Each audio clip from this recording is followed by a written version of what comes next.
Linguagem C, parte 2. Nós já atribuímos ao nosso equipamento capacidade de processamento com decisão. Agora, nós vamos entrar numa parte que diz respeito à repetição constante. Uma das coisas mais desgastantes em programação são os laços de repetição, que significa que estou atribuindo ao processador a capacidade de fazer um conjunto de operações, fazer de novo, mais uma vez, mais outras vezes, quantas vezes forem necessárias. Antes eu quero fazer algumas considerações. Primeiro eu gostaria de falar que os operadores que incrementam, incrementar é aumentar, e decremento, que é decrementar, que é diminuir, são unitários. Significa que os operadores clássicos de aumento e diminuição da contagem, eles são unitários e, portanto, vai de 1 em 1. Por exemplo, se fosse um incremento, 1, 2, 3, 4. Se for decremento, 3, 4, 2, 1. Sempre de 1 em 1. E eles alteram o conteúdo da variável na qual eles são aplicados. É mais ou menos isso aqui, ó. Aqui o que você deve ler é da seguinte forma. Coloque em x o que tinha em x mais 1. Isso é um incremento. Coloque em x o que tinha em x menos 1. Isto aqui é o decremento. A linguagem C, como isso aqui é muito utilizado, ela tomou a liberdade de criar operadores mais simples de usar. São esses dois aqui. Ao invés de escrever x igual a x mais 1, ele falou x mais mais. E ao invés de x igual a x menos 1, ele resolveu x menos menos.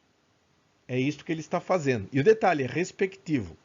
Isto é para o x mais mais e isto é para o x menos menos.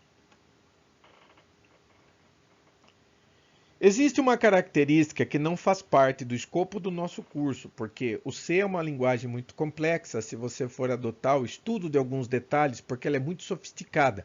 Apesar da capacidade de processar coisas simples, muitas vezes você pode utilizar ela para desenvolvimento de produtos extremamente sofisticados. Então ela tem alguns recursos que não cabem no nosso curso. Os microcontroladores utilizam uma linguagem de programação similar ao C clássico, tá ok? Porém, ele tem algumas características limitadas. É um C menorzinho, vamos chamar assim. Mas eu gostaria de falar sobre isso aqui para vocês.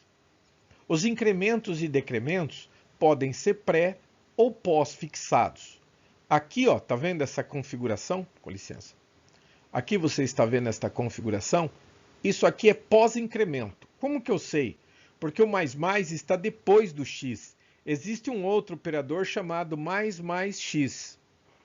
Então, ou seja, primeiro você usa o valor da variável, depois você a incrementa.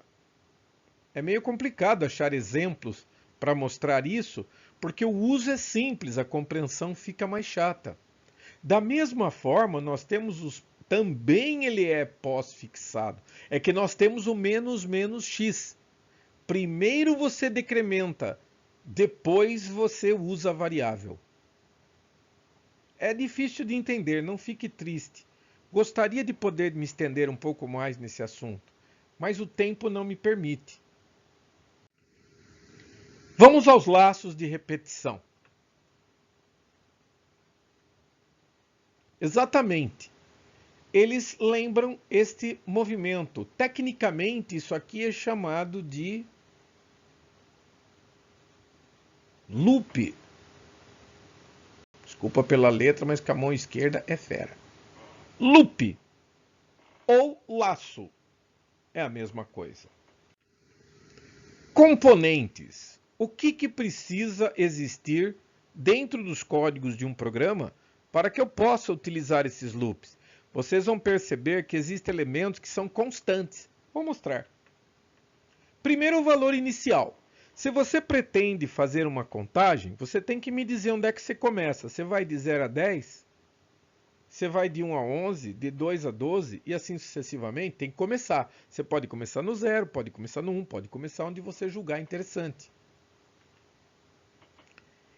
Precisa também usar essa mesma variável para contar o número de repetições. Então precisa haver uma operação de contagem, porque você quer saber quantas vezes você vai processar uma informação. Ele serve para controlar a quantidade de laços e, consequentemente, ele recebe o nome de variável contadora. E a terceira, não menos importante do que elas, são as condições para encerramento. As condições para encerramento são meio esquisitas se você for tentar explicar, porque eu posso estar testando a condição de permanência no loop, como posso estar testando a condição de parar o loop. Os exemplos são mais esclarecedores. São 4 funções. A primeira é o for. For em inglês é para. Então, para i igual a 1, enquanto i for menor do que 10, incrementando de 1 em 1, por isso i mais mais. Professor, só existe variável i, j, k, l, m? Não. Mas aqui eu prefiro, até aproveito para fazer uma pequena piadinha. Uma vez eu estava dando um curso de programação e um aluno falou, professor, por que eu tenho que usar i? Aí eu falei para ele, vamos fazer diferente? Ao invés de usar o i, você vai declarar uma variável chamada contador do número de loop. Tudo bem? Olha como é que ia ficar esse comando. Contador do número de loop igual a 1, ponto e vírgula. Contador do número de loop menor do que 10, ponto e vírgula. Contador do número de loop mais mais. Ou seja, quando você começa a criar nomes muito sofisticados para os seus contadores, você está também aumentando a quantidade de trabalho que você tem para digitar. Palavras mais longas implica em maior quantidade de erros de digitação, maior trabalho para localizar problemas. Facilite a sua vida. Não precisa, evidentemente, trabalhar com uma letra só, mas é que o objetivo é elucidar. Vamos ver onde é que estão aqueles 3 componentes que eu mostrei. No caso do for, ele é um comando automático. Você prepara ele inteirinho, dispara e ele vai fazer o que você pediu. Então a minha variável contador é o i.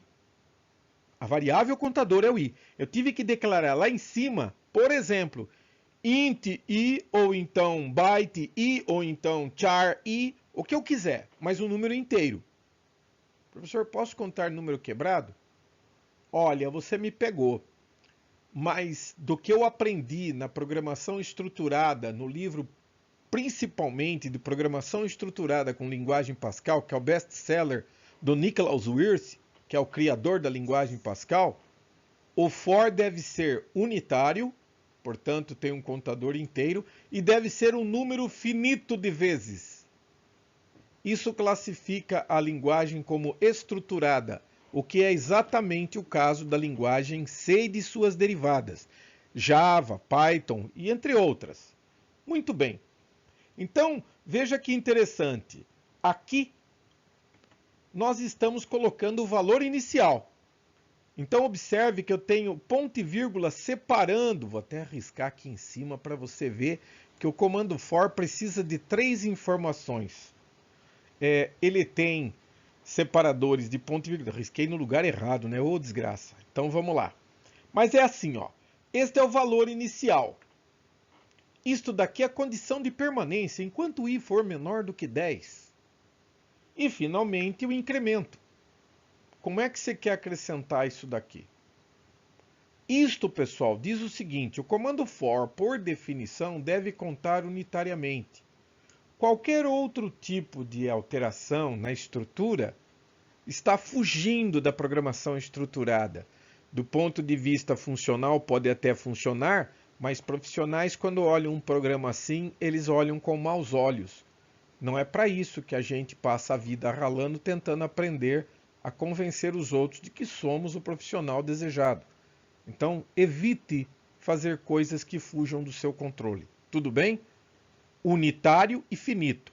Então, conta de 1 em 1 e é um número finito de vezes. Aqui ele vai com i igual a 1 até o i igual a 9, porque o último cara tem que ser o quê?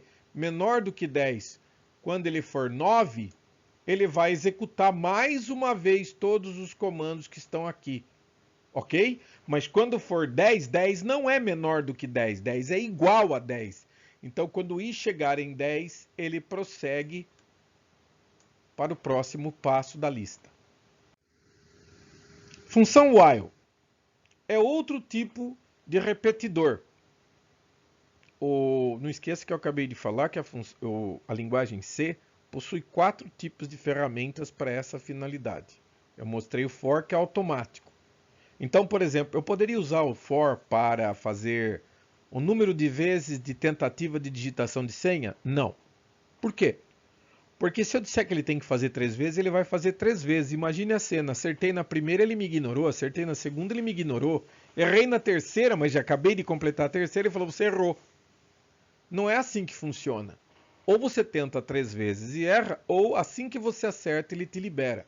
Portanto, se você precisa interferir no número do laço, a sugestão é começar usando outro comando. Por que não o while? Vamos ver? A variável contadora. Usei o i de novo, claro. Mas observe, o valor inicial está aqui em cima. O 0. Esta é a condição de permanência. Enquanto o i for menor do que 10, faça. Note que, como isso aqui é uma receita, primeiro o i vale 0. Depois ele testa para entrar no while. Se eu colocasse aqui 10 no i, ele não ia executar esse while, ele ia seguir direto. Vamos lá? Aqui nós temos que ter, então, seus comandos ficarão antes deste comando i++. Aqui nesse espaço entre o início e o i++ é onde você coloca os códigos que você quer repetir. Outra possibilidade, não se esqueça que i++ é igual a i mais 1. É a mesma coisa, não se esqueça. Outro comando que permite repetição é o do while, faça enquanto. É o mesmo problema, pessoal.